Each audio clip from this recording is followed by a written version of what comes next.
We're going to go over just at the beginning, just a brief discussion of electromagnetism. So, what's a wave, all that sort of thing, because it's the feature of the wave that sort of basically leads to all of this insight. And then we'll talk about how energy in waves is what originally brought the first atomic model by Niels Bohr, and then how that sort of fell down when we looked at energy as waves a little more closely. And then Schrodinger, oh boy, oh boy, oh boy. So here we go. So waves, have we got any surfers in the class? There's always a couple surfers.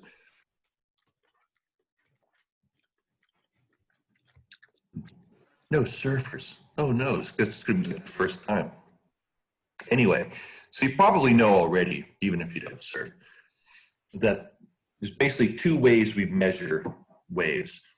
And the first, oops, let me go back. The first is the amplitude, or the size, basically.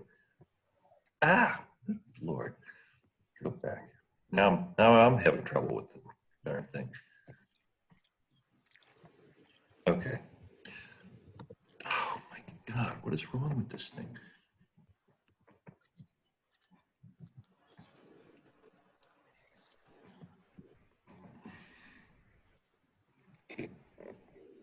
Man, now I am having trouble with the screen myself.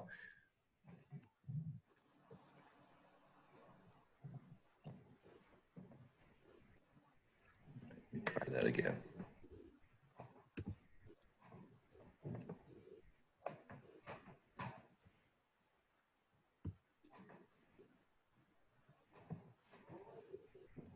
This isn't good if I'm not going to be able to write on the screen. Huh. Okay. Anyway, yeah, weirdness with does everyone see what's I'm noticing that we're seeing the title page. So it says Chapter 3, Quantum Theory and Atomic Structure. Oh, something. Oh, resume. There we go. Here we go. Yeah. I think that was the problem. All right, we're screen sharing again. Good. Maybe that was the issue. Anyway. All right, now I can write. So many things to iron out. So, two ways to measure a wave. Let's get right back to it. Two ways to measure a wave. One is how big it is. So basically the amplitude. So that would be the height, like how tall is the wave. But that's not the only thing.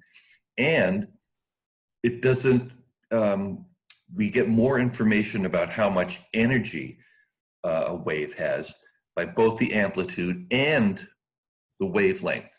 You'd be surprised to know that, each of those things is important for determining the energy of a wave. So like the shoreline can get hit by like one huge wave, or it can get hit by 50 smaller waves. And the energy that they bring is the same, basically. So the shorter the wavelength means the more waves you get. And the larger the wave, the more energy you get as well. So here's our wavelength. And you can measure it from the top of each wave to the top of the next one. So the top of one wave to the top of the next one, or from the bottom of one wave to the bottom of another one. It should be exactly the same distance. And the amplitude just tells you how far it is from wherever it is you're witnessing that wave. If this was you here, you'd see that the size of the wave would be the amplitude, the height of the wave. Anyone tell me what's the other measure of a wave you typically hear?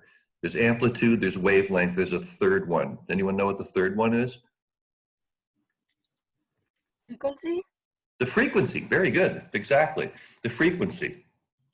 And so the frequency is basically the opposite, or the the inverse of the wavelength. And so if the wavelength is really, really short, that means you get more and more and more, the frequency increases. You get more waves per second.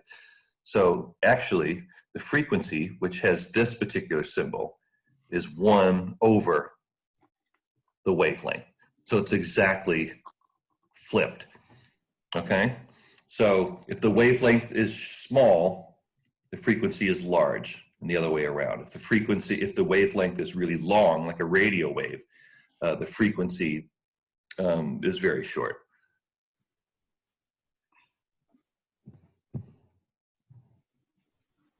So like I said, so the frequency is the number of waves that pass per given period of time. And we just call it, and we just calculate it in hertz, which means per second. And classically, it was some German dude named Hertz came up with that, and that's why we call it that. And so the total energy is both dependent on the amplitude, like I said before, big wave, lots of energy, and the frequency. So the more frequently a wave strikes, the more total force there is. So a short wavelength leads to a high frequency and more energy. So light itself is a wave. We probably are aware of that, right? It's a form of electromagnetic radiation. A lot of big words there. But really all it means is it's composed of perpendicular oscillating waves. I'll explain what I mean in a second. Basically, electromagnetism is the same force. So electrons and magnetism are basically flip sides of the same thing. Anyone know how we generate electricity?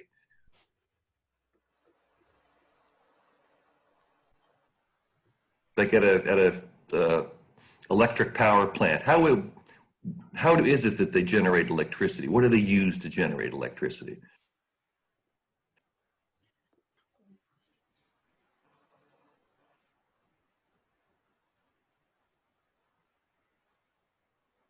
I mean, they're either boiling water, or you're capturing water coming over a waterfall, you're damming a river, you're doing something.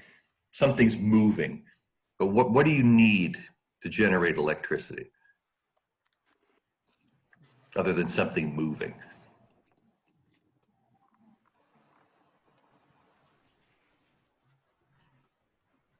It's sort of in the title here. Radiation? Well, in a nuclear power plant, yes, you would use radiation. Basically, you just use it as a giant tea kettle.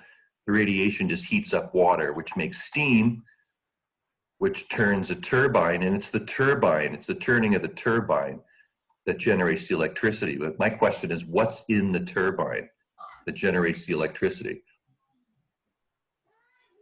Waves? Heat waves? Nope. Star? Oh, sorry, let me go back.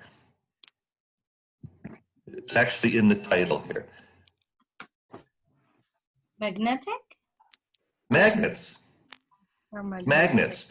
So that's why electricity and magnetism are basically both sides, different sides of the same coin. So you know that if you wrap an if you wrap a wire around a nail or something metal and pass electricity through it, what does it become?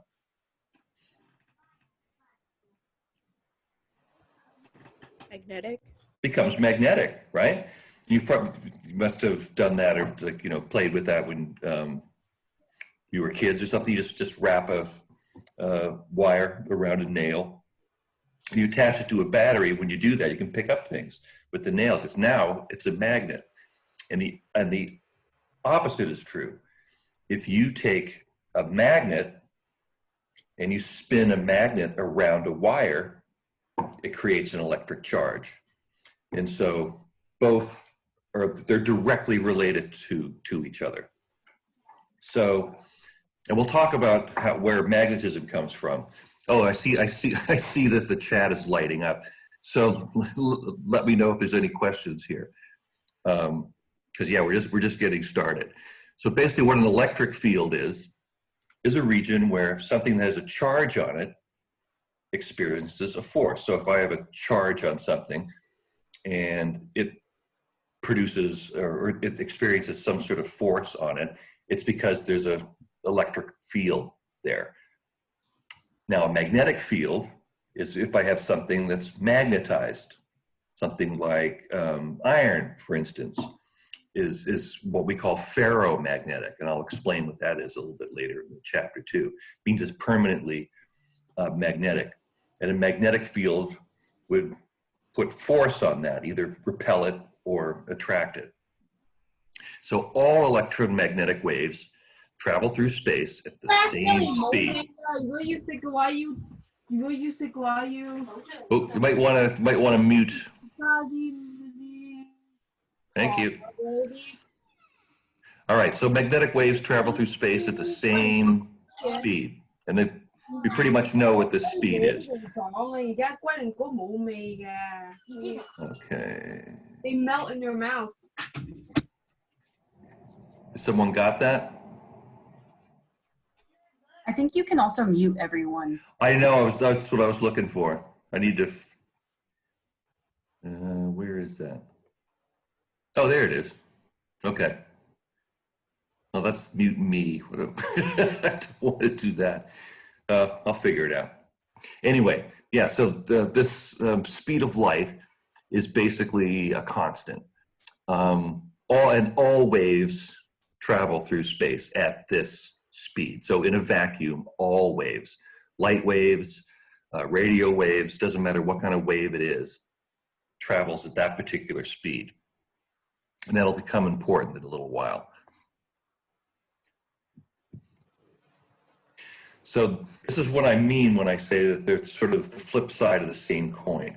So if you have a wave traveling through space, you can see that the field that it makes as an electric field is up and down.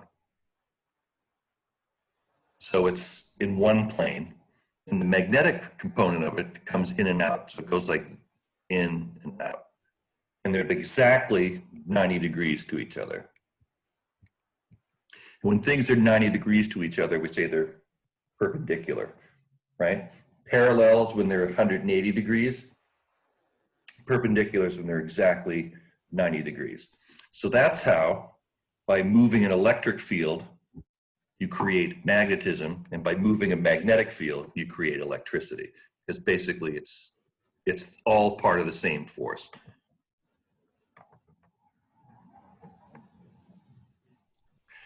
And so you see there's different speeds of transmission of some of this energy. See sound waves moving through a non-vacuum, like we're here with air around us, with the atmosphere around us, move a lot slower than light does. I mean, light basically moves approximately the same speed regardless of whether it's in water or air or a vacuum. Sound makes a big difference. Sound requires something to move it. And so sound much slower. That's why when you see the flash of lightning, you don't hear it right away. Generally, it takes about 1 second. I think it's 1 second for every kilometer away. So you can estimate how far away something is. If you see the flash and then you hear it 3 seconds later, I think it's about 3 kilometers away.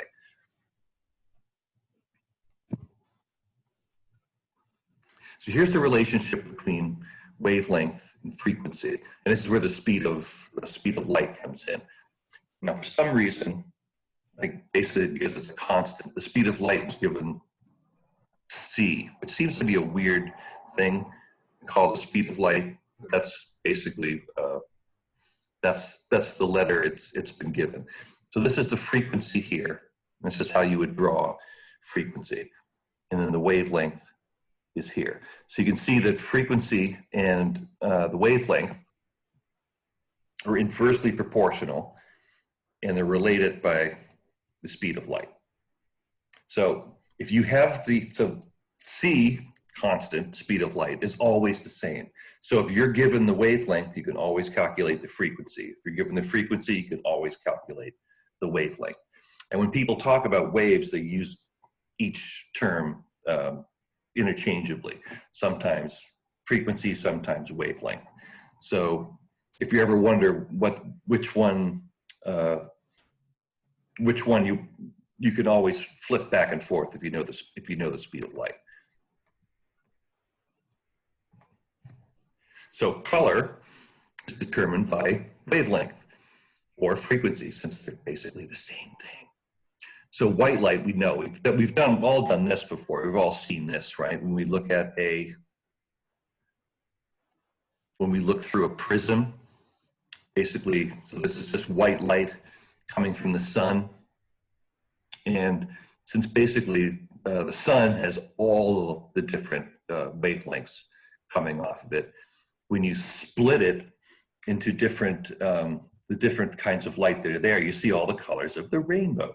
And so here's the sort of basic colors we're used to seeing white light being split into. And we call it Roy-Biv, or Roy-Biv, something like that. Red, orange, yellow, green, blue, indigo, violet. Red being the least energetic, and violet being the most energetic. So red, we'll learn, red light is where we get heat from. That gives you the heat. Heat is basically transferred by infrared radiation. And violet and that part of the spectrum is where we get sunburns from. So much higher intensity radiation, much shorter wavelength, higher frequency, more energy. So it causes a lot more damage. And so when we bend this light, the light is bent to the degree of whatever the wavelength is. If it's a short wavelength, it gets bent more. You can see the violet gets bent more than the red. The red on top just gets bent a little bit. Anyone know what we call this? It's not reflection, but what do we call that? Sounds like reflection.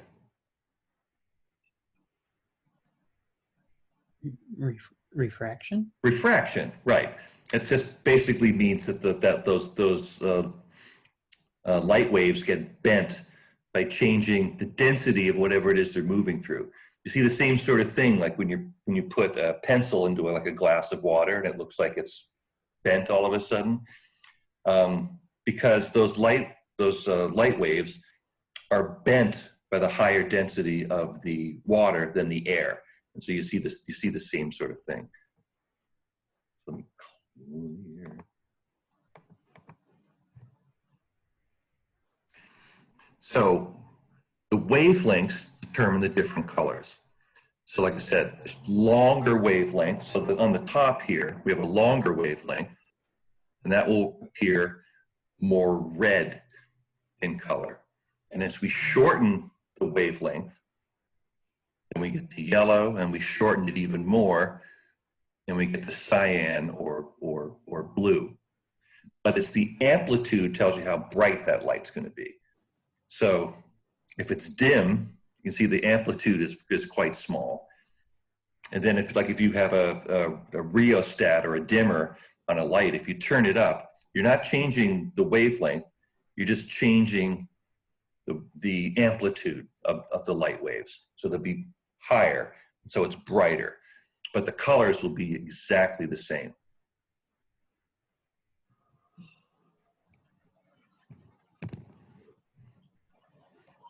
So visible light, you're probably aware, I don't know how aware you are, we'll see.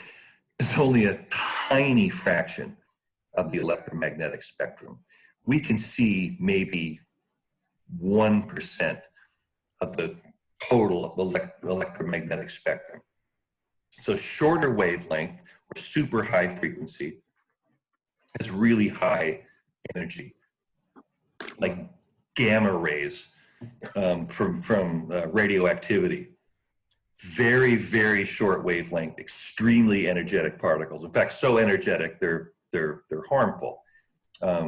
They break molecules. They break the DNA in your body. It's basically how they cause cancer. They're so energetic they just smash particles wherever they go. Now, a radio wave has a very long wavelength, very low energy, and so you could stand next to a radio tower and it's not going to be that bad. So radio waves, very, very low energy. So let's have a look at what the electromagnetic spectrum looks like. So here's basically the whole thing that we can measure. There may be energies of much higher frequencies that we can't even detect yet, or energies that lower that we can't even detect yet. But here's the basic frequency that we deal with, from like 100 per second to like 10 to the 24th per second. So you can see it's a huge spectrum. It's a factor of 10 to the 21st. So that is a massive difference from low to end. So you can see at the very, very low end, we get radios, microwaves, energy from cell towers, very long wavelengths and low energy. And then we start to enter the light that we can see. Red, and these are wavelengths. So these are wavelengths in nanometers. Anyone tell me how long a nanometer is? You sort of learned it a little while ago. Nano. Remember what nano was? 10 to the negative ninth meters. That's right, 10 to the minus 9. So that's short. That's 10 to the minus 9 meters.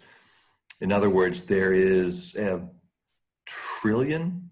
Yes, or a billion. No, a billion nanometers in a meter. So they're very, very short. And this is sort of ridiculous. It's only between 750 and 400 nanometers we can actually see. The rest of it's invisible to us. Certain animals like owls and that can see much longer. They can see longer waves. Not too many can see higher waves, but a lot of animals can see shorter waves, and it helps them to hunt, as you'll see in a minute, because like I said, heat is mainly transferred by waves around this area and a little bit less. So this is red. A little bit less than that would be infrared. And that is what like owls and other animals can see. We can't see them. So this is what we'd say is a continuous spectrum. And this will be important a little bit later. A continuous spectrum has basically all the wavelengths present. So like sunlight has all the wavelengths you can possibly think of present in there. Other things, when we start looking at a spectrum like artificial light, is not a continuous spectrum. It'll have certain wavelengths and lack other ones. That's why a lot of times when you look at yourself in the morning, you turn on your light in the bathroom, and you look at yourself in the morning, you go, ugh, I look terrible. It's like, yeah, you look a little green.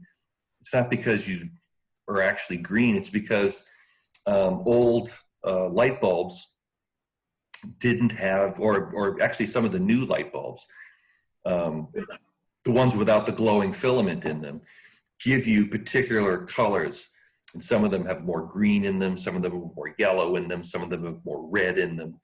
And so when you look at yourself in the mirror, it's just like, can't be very good. But then you look at yourself in the sunlight and you're beautiful again.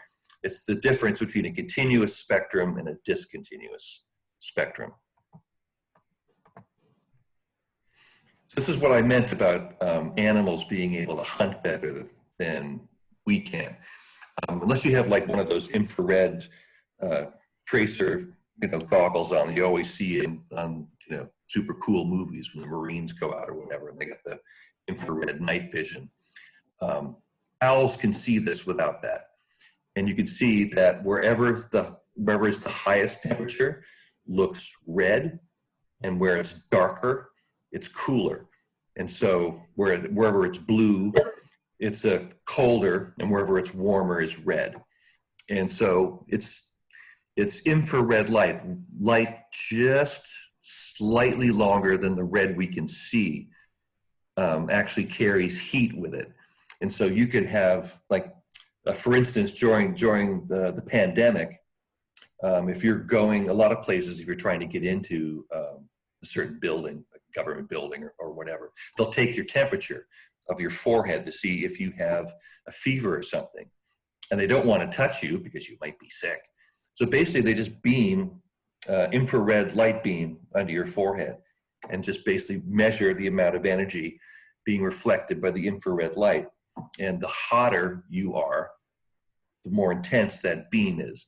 And so they can actually see whether or not, they can measure your temperature from really far away.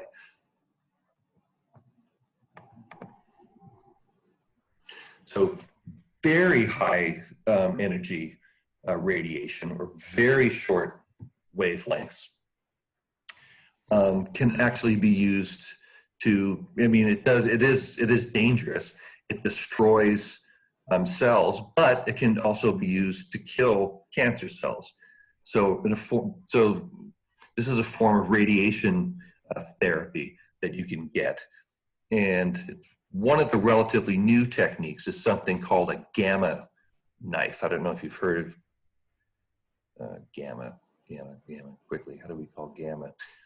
Gamma radiation can be directed in multiple directions. And you can get, these spots can be very, very, very small because the wavelength is so short that you can direct these things extremely accurately. If you have a very long wave, like a radio wave, it's very difficult to aim that precisely because the wave is so long. That's why you see with like radio towers or something, they'll have these, you know, big focusing lenses on them. You see like the great big, you know, circular focusing lens on it, and it's huge. And it's because the radio waves are super, super long, and so it's very difficult to aim a radio wave and get it right in the middle. As the wavelength gets shorter and shorter and shorter and shorter, you can move it to a place more and more and more and more accurately. So these things have super high energy, very short wavelengths, and you could even like tune it into like just a group of cells, like 1 or 2 cells different. You can move that beam so that it does not hit healthy cells and only hits cancerous cells. So that's one of the advantages of having super, super short wavelengths. Now the interaction between waves, when 2 waves go a-walking, the interaction between them is called interference. And waves can interfere with each other in basically two different ways. You've probably seen, this is something that happens on the water that surfers are well aware of. If you have 2 waves that are sort of moving together from different areas, and they sort of move into each other, you can actually make a wave that's now twice as tall as either one of them. That would be what we would say constructive interference. And they would do that when they're so-called in phase. In phase meaning they're moving with the same frequency. So both waves would be moving like this with exactly the same frequency. And if they were doing that, the top of the wave would line up and the bottom of the wave would line up, and you would add them together so they're in phase. Now, destructive interference is the opposite. We would say that they're out of phase. In other words, if one wave is at the crest or at the top, and the other wave is at the trough, when you add them together, you get nothing.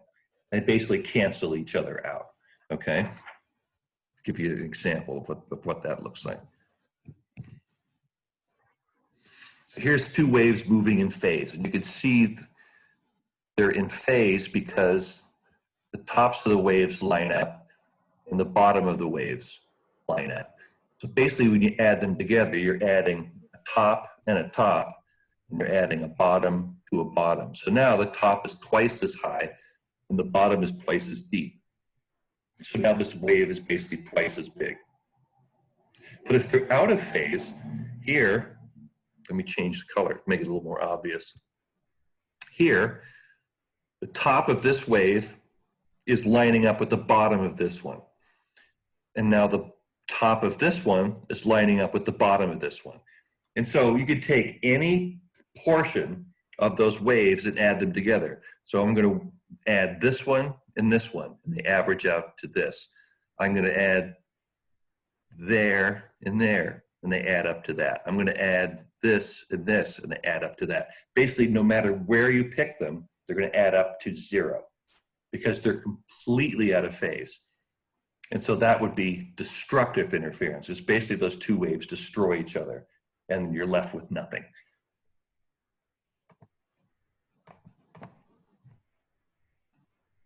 And then diffraction, something we talked about a little while ago.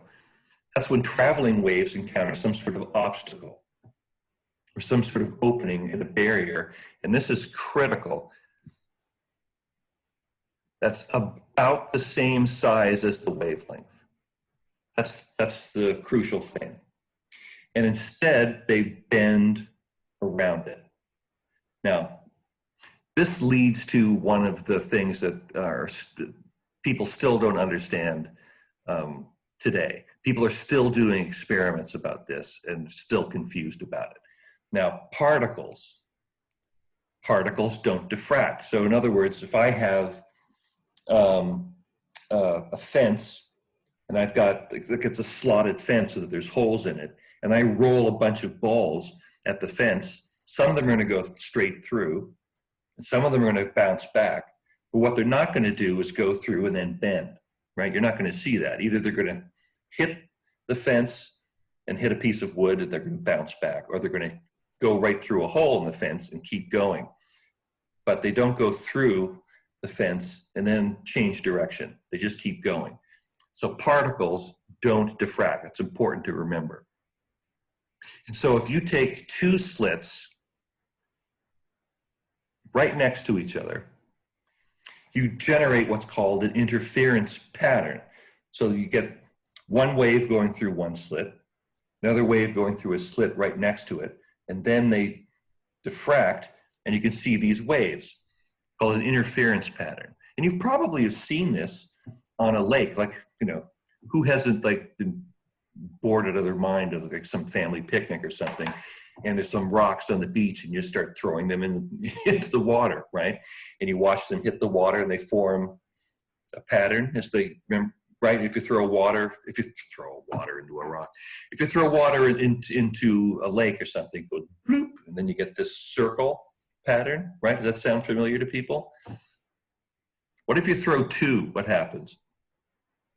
Right next to each other, what do you see? I'm not the only person who's done this. Come on. You throw one rock in, you get this sort of circular wave pattern. You throw two rocks in, and what do you see?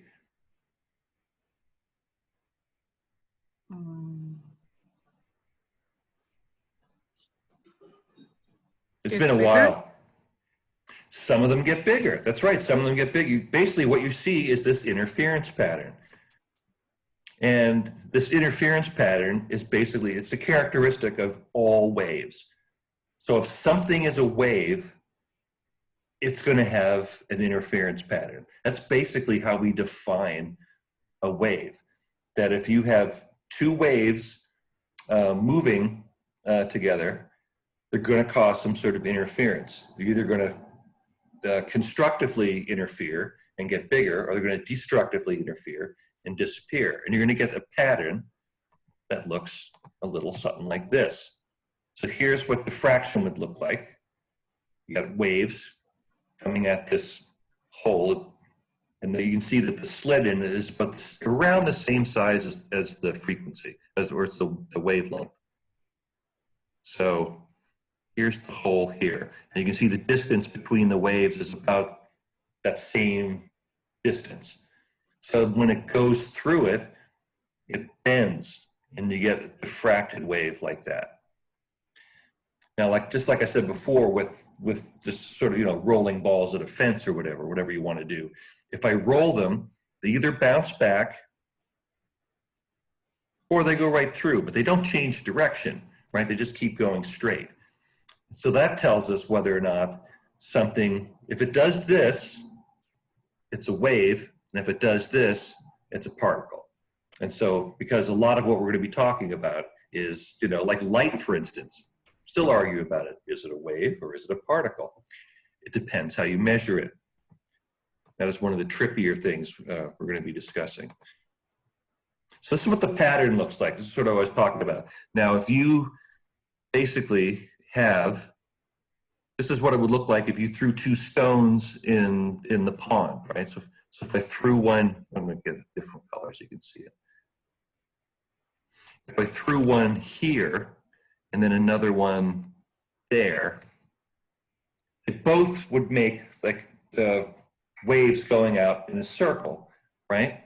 And then some of them would interfere with each other and cancel, and that's where these dark lines, you see where these dark lines are? That's where they're canceling each other out so that there's no wave.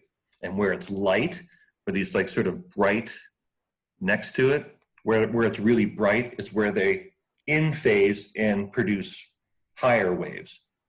And so if you shot, if you took a picture of this, you'd see something that looked like that.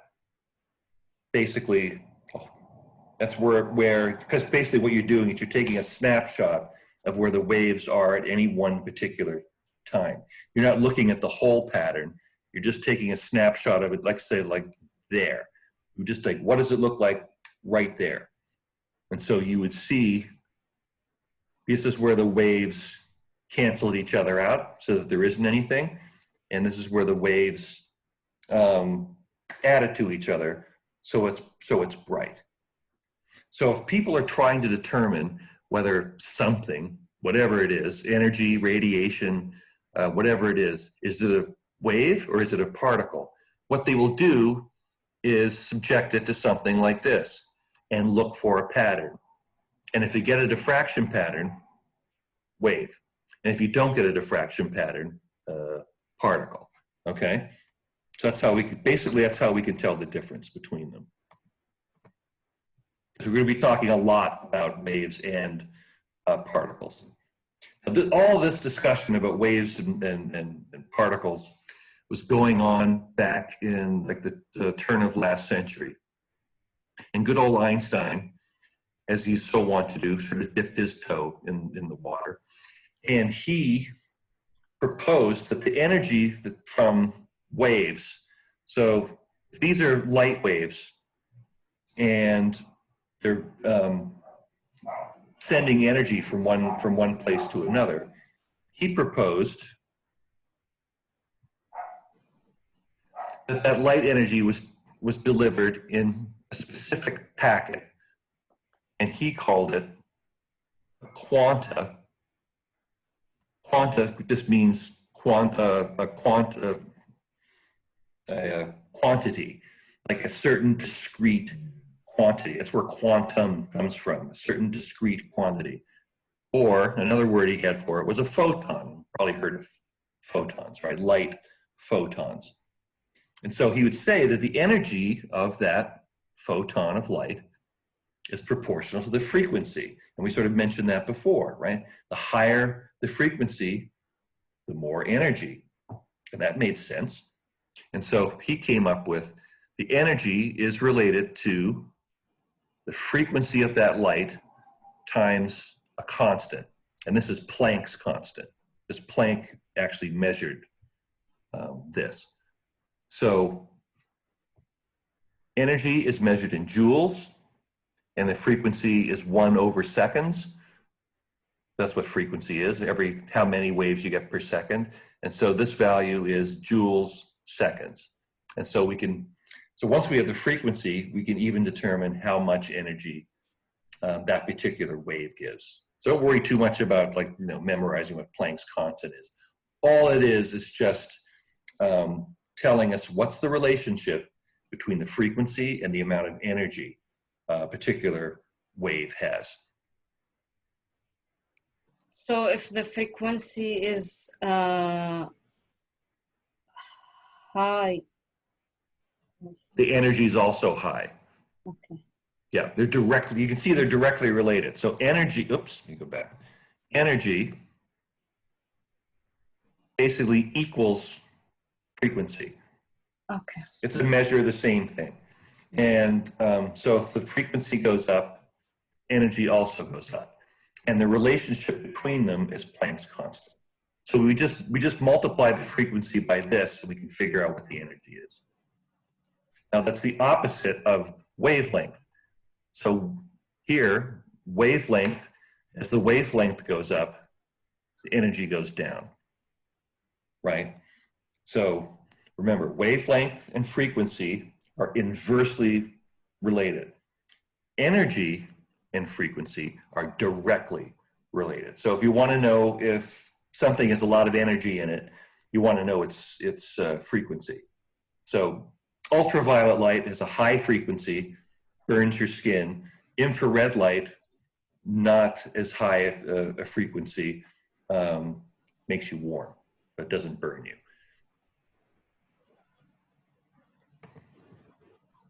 All right, let's go on, get some of the good stuff.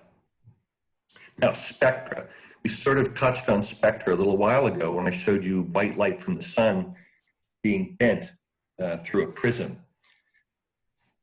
Now, you might wonder, where does that light come from? Anyone wonder where that light comes from? It comes from atoms, is where it comes from.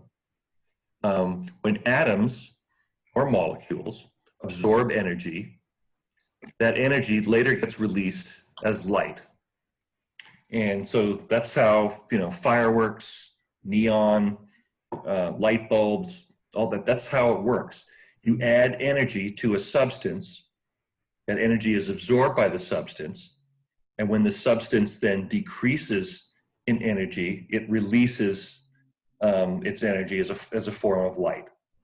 So, so when that emitted light, scientists can come along and say, hey, I want to know what kind of elements or compounds are in that thing. I'll be able to do that if I look at what kind of light it gives off, because every particular atom releases a different form of light. And so that's why with fireworks, you can, change the color of fireworks by changing the chemistry of them. You add a little bit more sulfur, you get a particular color. You add a little bit more, if you add a little bit more sodium, you get a yellower color. If you add a little bit more potassium, you get a bluer color. That's how you get all the different colors of fireworks, by changing the chemical makeup of whatever it is that's in the firework. And so each, as I mentioned, each of those particular atoms emit a very specific different number of wavelengths. And so that is what we call an emission spectrum.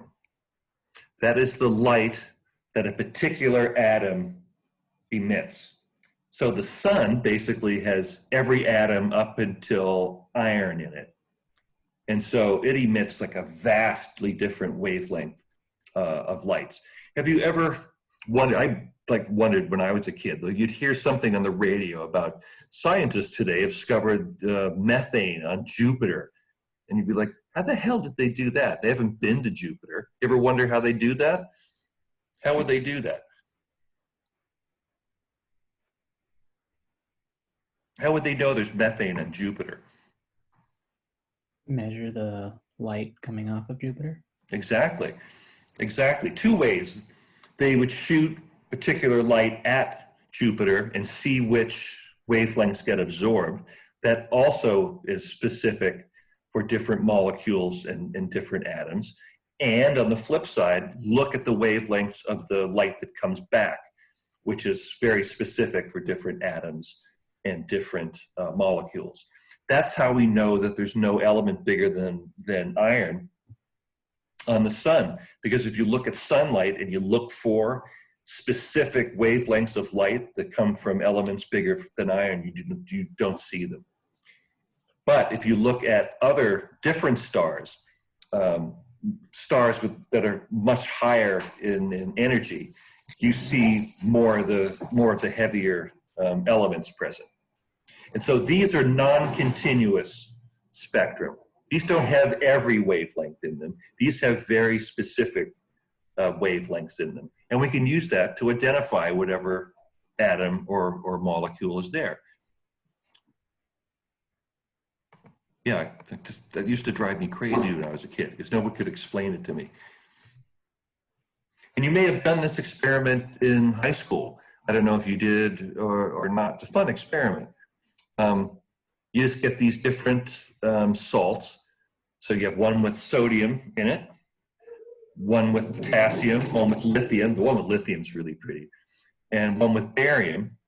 And you just put like a little loop, little metal loop in the liquid, take it out, put it in the flame, and then the flame will burn whatever's in there. It'll add energy to the atoms present. And so basically what you're doing is you're exciting the atoms, you're adding energy to them. And so they go up in energy. And then when the atoms come back down, when they fall back down in energy, they emit light. And they emit light at specific wavelengths. And so you can see sodium here gives fairly yellow, yellow-orange kind of light. And a lot of you must be too young to remember this, but there used to be sodium lamps in cities rather than the modern lights we see now that have more white lights. And so basically everywhere you would walk at night would be yellow-orange. And so, like I said, when you get up in the morning, you look awful. Everybody looked awful into these things. Everyone looked sick. So, because everyone looked like yellow-orange, like everyone was jaundiced or something. And that was sodium gas inside that was excited with electricity and would give off this particular kind of light. Now, potassium gives off a really nice sort of purple, sort of bluish purple light that's quite nice. And lithium, I think, is my favorite because it's that really pretty crimson color. And then barium's light is even more yellow than sodium is. But that's each one of that light is very specific for that particular element. And so you can look at a star and see how much sodium it has, how much potassium, how much lithium, how much barium is there, if you look for these specific wavelengths of light, because they're very, very individual for each atom. So when we look at an emission spectra, basically what we're doing is we're taking the light that comes off of there and we split it into the different wavelengths. Because even these lights, that's just not one wavelength. That's a whole bunch of them, right? It's not continuous like white light is, because white light basically has all of the wavelengths in them. But it's not a single wavelength. So that's why we have to split them into specific wavelengths and see which ones they are. So here, what we've got here is a hydrogen lamp. So basically all it is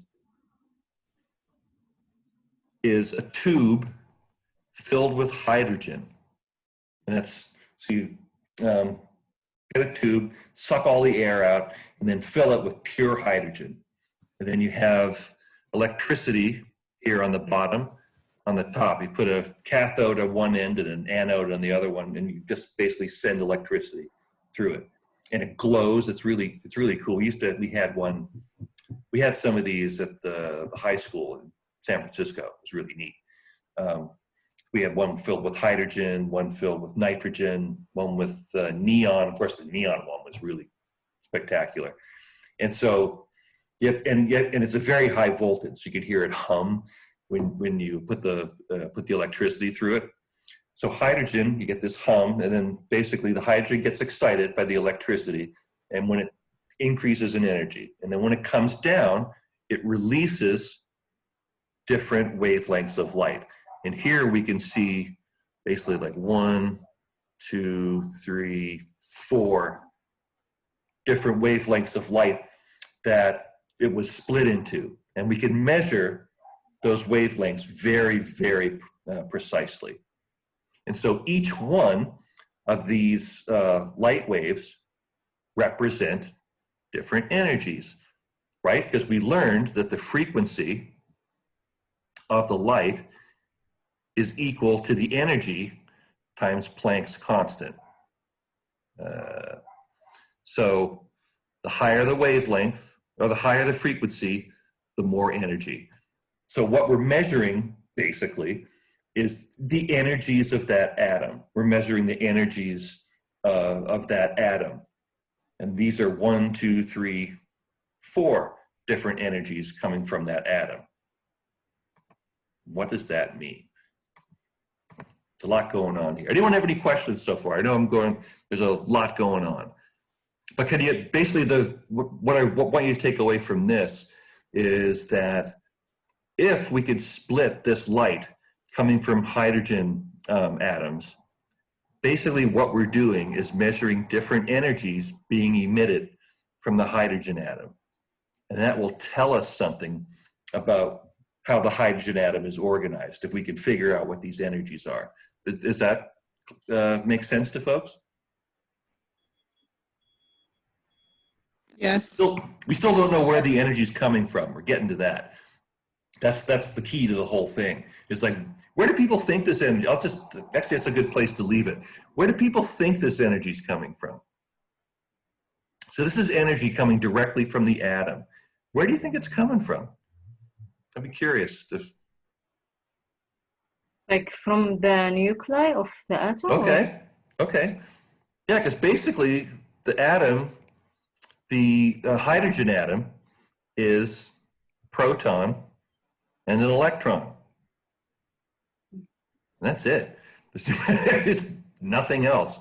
So it's coming from one of those places, right? It's either got to be the proton or the proton nucleus or the electron or something in between it. But that's it. That's the only place it can, because that's all there is. There's nothing else. So we'll see where it comes from. So a Swedish scientist named Rydberg measured these spectrum of hydrogen very, very accurately and found out that it repeats, that you have this sort of repeating pattern. I'm not going to sort of, this is fairly complicated. I don't want to confuse people. The whole point of this is that Rydberg showed that there's this repeating pattern and that you could break it down like this, that all the different wavelengths appeared to be the difference between two numbers. That's the key. All of these different wavelengths, no matter what they were, could basically be described as the difference between two numbers, N1 and N2. You know, if N is 1, if N1 is 1 and N2 is 2, that gave you a wavelength. If N1 was 2 and N2 was 4, that gave you another wavelength. If N1 was 5 and N2 was 3, that gave you another wavelength. And so it appeared to be just basically the difference between whole numbers. And it's like, that was a pretty amazing discovery. But what does it mean? So, Rydberg scratched his head, and a lot of other people scratched their head. It's like, what does that mean exactly? And we'll learn about our first hero in terms of quantum mechanics. He's coming right up. So now we're going to get into like all the heavy duty weirdness. So where we talk about electrons and energy levels and electron orbitals and inner shells and outer shells, and what's up with 28818? What does that have to do with anything? What's a quantum? We've learned that. Remember, it's a very specific quantity. And then this comes back to that poor girl in the 11th grade who started crying when she said, "Do we need to know all this stuff?" Well, not all the stuff, but some of the stuff would be helpful. So let's dive in. So what we've got so far is light coming from the hydrogen atom. And Rydberg showed that you could divide it all into the difference between two whole numbers. And it's like, so, wow, that's kind of cool. What does that mean? So here is a reminder, don't chill. Even physicists don't understand quantum mechanics. Nobody does, okay? So if you're saying to yourself, I didn't understand this. Yeah, no one does. What it helps us to do is if we can just sort of scratch at the surface a little bit, it really helps explain all of chemistry. But the further and further and further you dive into it, the less and less sense it makes. So, you know, if you feel your head starting to come apart, don't worry about it. This was written by, you know, the head of the physics department at Caltech and say, yeah, I don't get it. And my colleagues don't get it. And, you know, he's worried that they don't want to get it because if they thought about it too much, it would make their heads explode. But it does explain a whole lot of things. As weird as it is, it does explain a whole hell of a lot of things. So we can't ignore it, even though it's weird. So Rutherford came along. You remember Rutherford a little while ago, basically the discoverer of the electron. And the atom, he found that was the incredibly small, dense center, and that's where the nucleus was. And the nucleus is basically the whole mass of the atom, because the electrons barely weigh up this. Showed that the nucleus was positively charged, and that there's electrons are negatively charged. And that was about where the nuclear model was left. The electrons move around, but that's about all we know. And originally, they didn't even think the electrons move. You remember, they thought it was like a pudding, where the positive charges in the nuclear and the negative charges were stuck together. This will prove that is not the case. Now, there's some problems with Rutherford's nuclear model. Electrons are moving. They are moving and they're charged. Now, what good old physics tells us, moving charged particles must give off energy. Like if your car is moving, it's giving off energy. It's, you know, it takes energy to move it, and as it's moving, it's giving off energy too. So electrons should be constantly giving off energy, but they don't. They only give off energy when you put energy into them. That's why, you know, you need to plug in that light of the, you know, hydrogen bulb with the hydrogen bulb and the hydrogen lamp. You need to plug it in for it to get any light out of it. There's no light coming out of it when there's no electricity going through it. But the atom should glow. If you have charged particles zooming around the nucleus, it should always be giving off light, but it doesn't. And the other thing is, as the electrons move and spin and go around and around, eventually, they should lose energy eventually and get closer and closer and move smaller and smaller and smaller until they crash into the nucleus. And then every atom in the universe would collapse into nothingness and we'd all be dead. That doesn't happen either, does it? No, it doesn't happen. So there's a problem. This model doesn't work. So how are we going to figure this out? And here's our first real hero of the quantum era, Niels Bohr from Denmark. Now he took what Rydberg had noticed, that all of these wavelengths coming out of hydrogen were differences in whole numbers. And he thought to himself, if they're differences in whole numbers, then these energies that are coming from it must be transferred in only well-defined quantities. So that means that the distance that the electron is away from the nucleus must be specific. If it could be anywhere, if the electron could be anywhere, and when we added energy to it, it could go anywhere, and when it gave off energy, it came back to anywhere, light coming from hydrogen would be all over the place. It would basically be white light coming from hydrogen, but it isn't white light. It's very specific wavelengths. And so he thought, well, there must be specific orbits where the electron will be. The electron will be in this specific place. And then you add energy and it moves to this specific place. Then you add more energy and it moves to this specific place. So when you take the energy away, it moves back to a specific place. And it's the distances, the difference in energies between these specific places where the electron can be, these specific orbits around the nucleus, must determine the energy of the light that we see. And so Bohr's theory explained why atoms emitted light only in certain wavelengths. It explained why you didn't see why you didn't see white light coming off of atoms, but very specific wavelengths. Because, he said, there had to be very specific orbits of these electrons around the nucleus.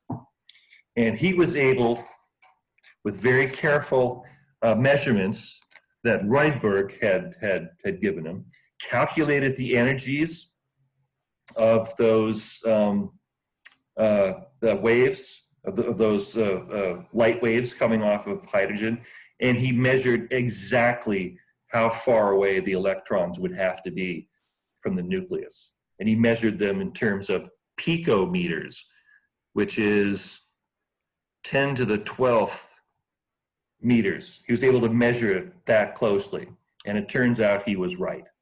So this is our first Nobel Prize for quantum mechanics. And this was around 1907, 1910, in that area. So Niels Bohr, first super stud of the quantum era. Any questions about what he worked out?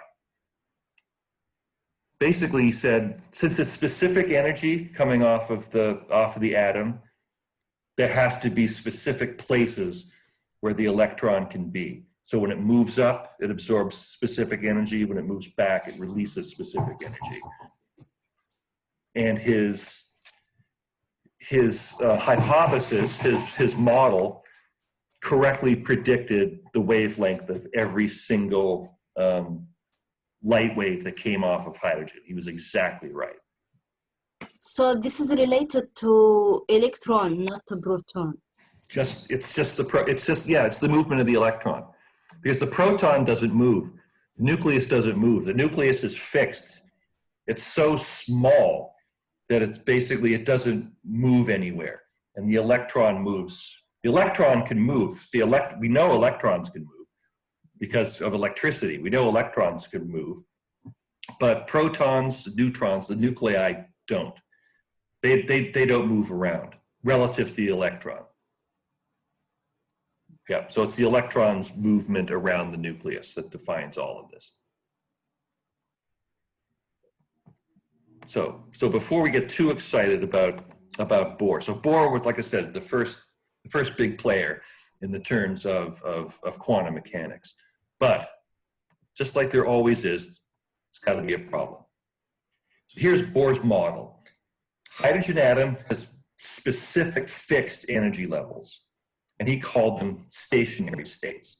So that's where you predict the electron would be. It would be in this stationary state, or that stationary state, or the one here or here. So each state is associated with a certain fixed orbit or a certain distance away from the nucleus.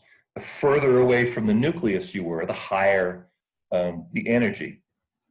And then when the electron fell back closer to the nucleus, back to what he called the ground state, or the unexcited state, it would release energy in the form of a wave.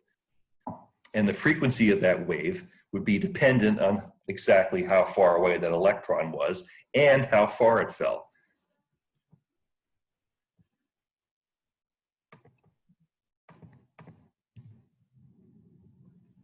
So the atom doesn't radiate energy when it's in a stationary state. So when the atom, here they go again. Oh, shh, shh. Hey. Jerome, come on up here.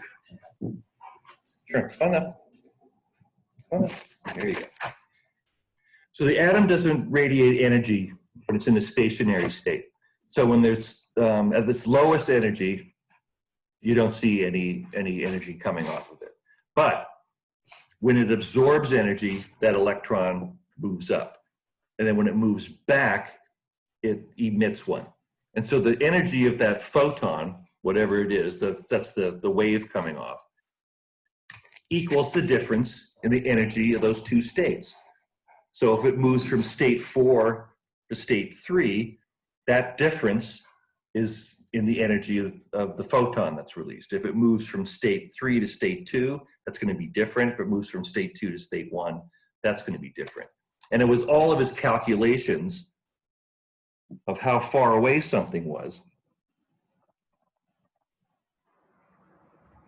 that are still accurate to this day. I mean, like 100, 110, 120 years later, we have more accurate ways of measuring these, and he's still accurate. So yeah, no one's been able to disprove Bohr on hydrogen. He really nailed that one. So each wavelength in the spectrum corresponds to a transition of an electron moving from one place to another. So an electron is excited. It goes from a lower energy level to a higher one. And when it relaxes back down to what we call a ground state or a more relaxed state, it releases that energy back again. So a photon of light is released. We measure the energy of that photon, and then we can tell the difference between all these different energy levels. It's like, yay! And everyone is so excited that they will never have to worry about anything ever again. Not so quick. So this just basically just gives you a picture of exactly what it is I just said. So Bohr said, here are our different levels, 1, 2, and 3, because remember, Rydberg said it was like whole numbers determine the difference. And so when the electron is here, it's at the ground level, it's not releasing any energy. So then we excite it with some energy and it moves up to like 3 or 4 or 5, it just moves further away from the nucleus. And then when it comes back, the distance that it falls back is related to the frequency of the light that it emits. So if it falls back a great distance and emits a lot of energy, we'll see a high frequency emission. If it's a very short distance with not much energy, we'll see a longer wavelength. And so we'll be able to actually calculate the energy differences.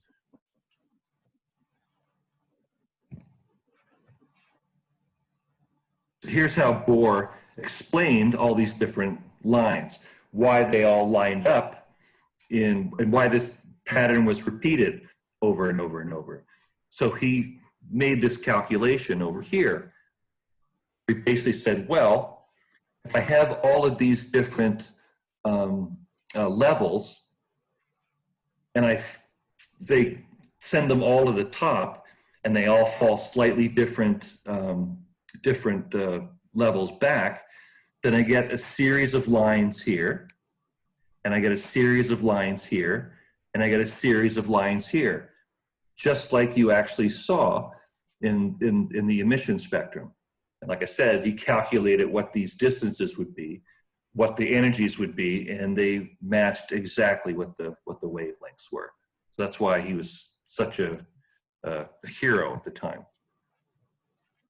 We think of it as sort of like a quantum staircase, almost, where here's the electron at the low level.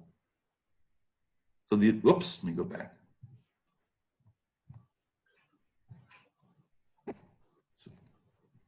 So here's our electron at the bottom. We add some energy to it and it goes up. We add some more energy, it goes up further and further and further. And you can see that the difference in energy gets smaller and smaller and smaller, the higher and higher we go. So that is energy being absorbed. So that's us energy putting in. And then when it starts coming down again, or emission, we'll see that frequency being released. And then this one, and then this one, and then this one. And we can measure that energy very, very accurately.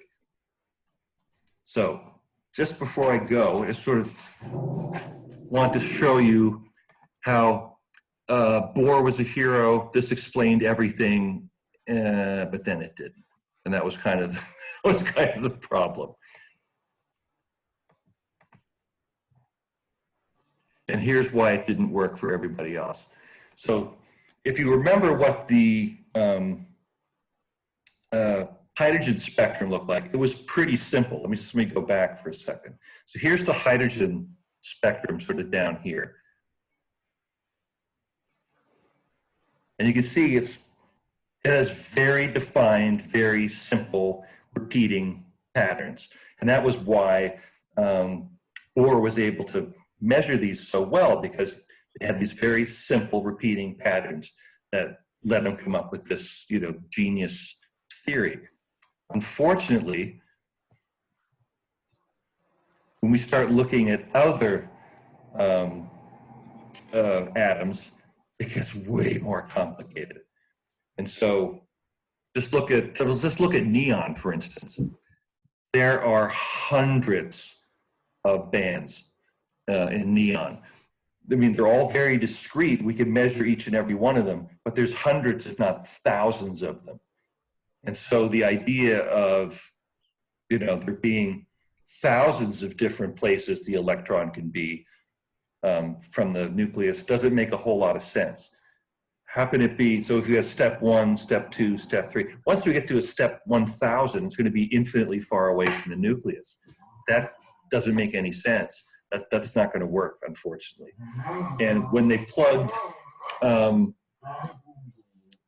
too. So when they took Niels Bohr's equations and plugged them into all these other compounds, it didn't work anymore. It worked perfectly for hydrogen, but it didn't work for anything else. It didn't even work for helium, which is the next atom along. So where I want to leave it, I'll leave it here. So we'll pick this up tomorrow. So Niels Bohr's theory of the atom, you had electrons in very specific fixed places. He gave a great description of hydrogen, but nothing else. And so Schrodinger came along and said that, well, his theory broke down because he's only treating these electrons as particles. What if they're waves? And everyone's like, what? It's like, yeah, what if the electron is a wave rather than a particle? And then he went and used formulas and that are only used for waves, and plugged in values for the electron in there, and it worked like a charm. So we'll leave it there. We'll talk more about it tomorrow. It gets really fun now. So any questions before we call it a night? I just have a question. They know the reason why only work for hydrogen. Like they found the reason why it's just work for hydrogen. Mm-hmm. Yeah. I'll show you. Well, it's because we'll see tomorrow. It's basically because, but I can sort of. Why don't I share? I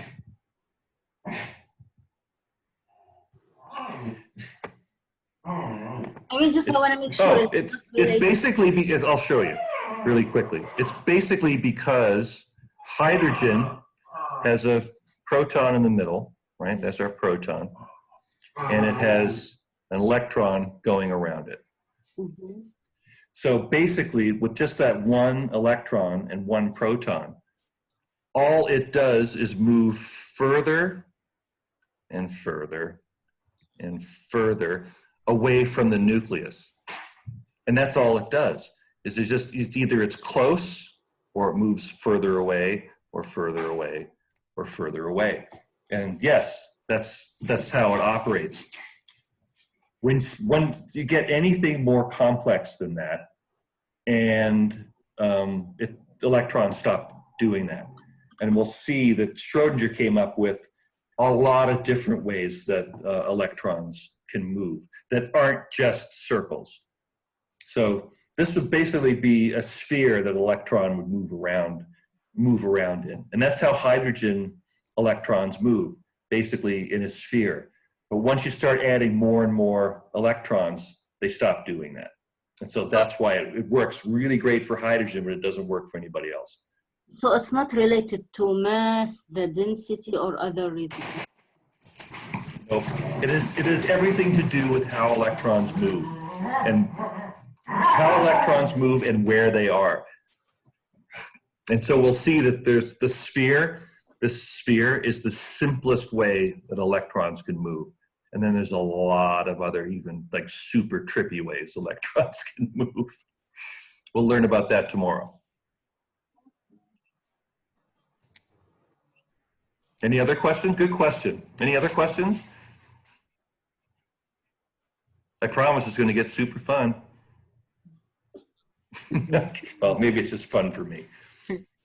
Is the electron moving away from the proton, does that have anything to do with electric force? 'Cause it's needing energy. No, let's see.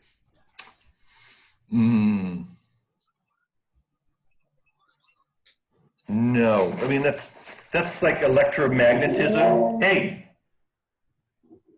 we will see that electrons are involved in electromagnetism, as I mentioned before, but it's not really this. It has more to do with how the electrons are arranged rather than how they move. And we'll get to that. I have some dogs to beat.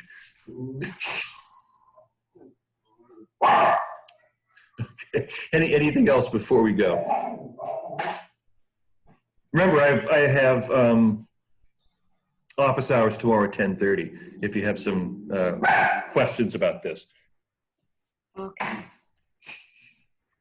So anyway, I will see half of you tomorrow. We're going to start with the recitation is going to be on some of this. You're not going to be able to do very many of the problems. I apologize because but we'll talk about more of this tomorrow at the recitation. But you really won't be able to do a lot of the questions until we get to a few more lectures. So I may just give you more time to work on this one. I'll talk with Dr. Gagreb. We may just do it that way.